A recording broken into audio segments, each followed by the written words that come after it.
جب رسول اللہ صلی اللہ علیہ وسلم نے رسالت کی تبلیغ اور امت کی خیر خواہی کا کام مکمل کر لیا تو آپ کے اقوال و افعال میں دنیا سے رحلت کے آثار نمایاں ہونا شروع ہو گئے۔ آپ نے 10ویں سال رمضان میں 20 دن کا اعتکاف فرمایا اور سیدنا جبریل علیہ السلام نے آپ کو 2 مرتبہ قرآن کا دور کرایا۔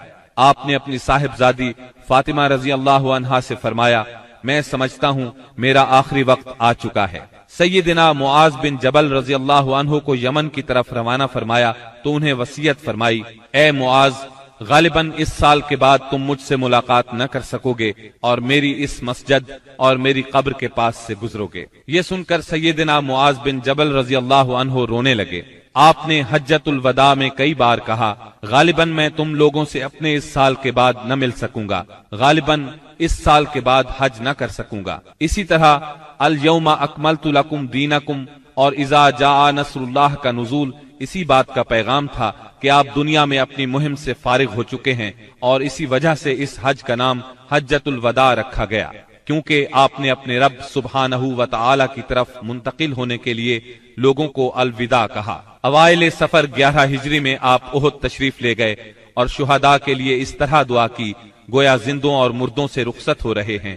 پھر واپس آ کر منبر پر تشریف فرما ہوئے اور فرمایا، میں تمہارا پیش رو ہوں اور تم پر گواہ ہوں، اللہ کی قسم اس وقت اپنا حوض دیکھ رہا ہوں، مجھے زمین یا زمین کے خزانوں کی کنجیاں دی گئیں، اللہ کی قسم مجھے تم پر یہ خوف نہیں کہ تم میرے بعد شرک کرو گے، بلکہ اس کا اندیشہ ہے کہ دنیا میں ایک دوسرے سے آگے نکلنے کی دوڑ میں لگ جاؤ گے۔ ماہ سفر کے آخر میں آپ رات کے وقت بقیع غرقد تشریف لے گئے، اہل بقیع کے لیے دعائے مغفرت کی اور فرمایا، ہم بھی تم سے آن ملنے والے ہیں۔ ماہ سفر کے آخری پیر کو رسول اللہ صلی اللہ علیہ وسلم ایک جنازے میں بقیع تشریف لے گئے۔ سیدہ عائشہ صدیقہ رضی اللہ عنہا فرماتی ہیں، آپ بقیع سے واپس تشریف لائے تو میں اپنے سر میں درد محسوس کر رہی تھی اور یہ کہہ رہی تھی کہ ہائے میرا سر۔ یہ سن کر آپ نے فرمایا، بلکہ میں واللہ اے عائشہ ہائے میرا سر۔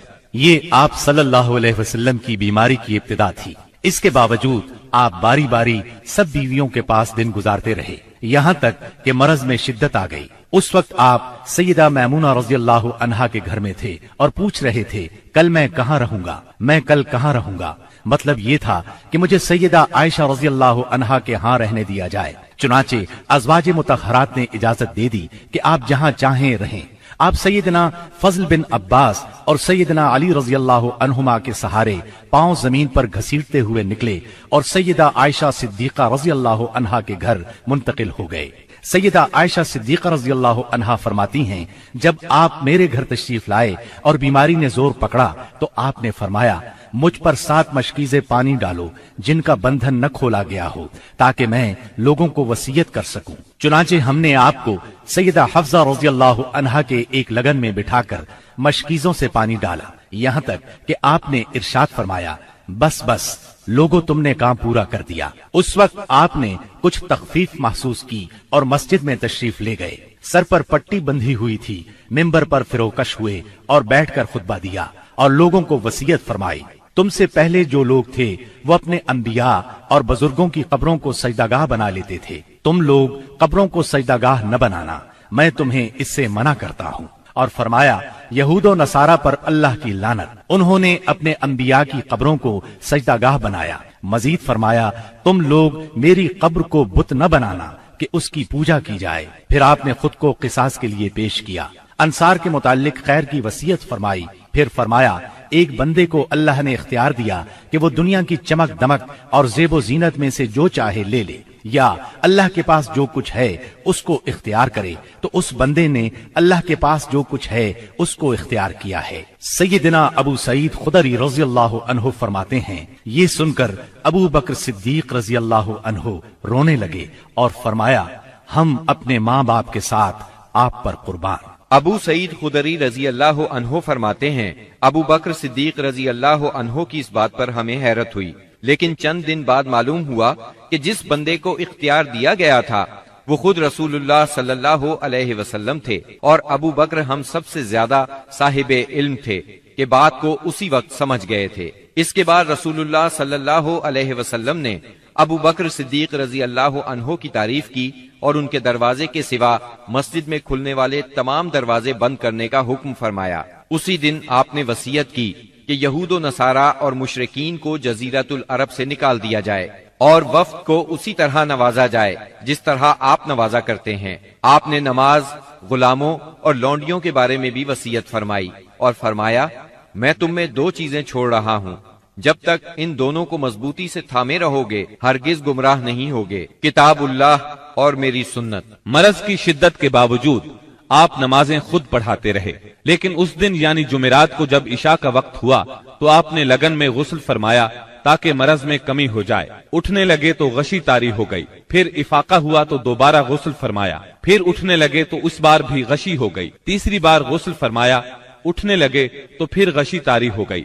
آخر آپ نے ابو بکر صدیق رضی اللہ عنہ کو کہلا بھیجا کہ وہ لوگوں کو نماز پڑھائیں۔ چنانچہ اس وقت سے بقیہ ایام میں ابو بکر صدیق رضی اللہ عنہ نے نماز پڑھائی۔ آپ کی حیات مبارکہ میں ابو بکر صدیق رضی اللہ عنہ نے 17 نمازیں پڑھائیں۔ ہفتہ یا اتوار کو رسول اللہ صلی اللہ علیہ وسلم نے کچھ افاقہ محسوس فرمایا، چنانچہ 2 آدمیوں کے سہارے سے ظہر کی نماز کے لیے تشریف لے آئے۔ اس وقت سیدنا ابو بکر صدیق نماز پڑھا رہے تھے۔